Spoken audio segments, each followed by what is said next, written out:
Hello kabayan, ayun may kasama akong dumating dito, magkapalipad ng papagayo. Sa Tagalog ay saranggola kabayan. Ayan po siya. Pleo lang, lapan. Pleo lang. Pleo lang. Ah, sabi ko sa kanya kabayan maganda ang kanyang saranggola, pleo lang. Mm. At lahat tayo kabayan ay nagdaan sa pagkabata hanggang pagtanda at ini-enjoy lang ang ating buhay kabayan.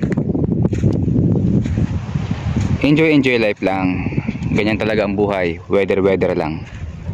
Oh ha, ang kabayan sobrang taas na at yan po ay telang saranggola kabayan.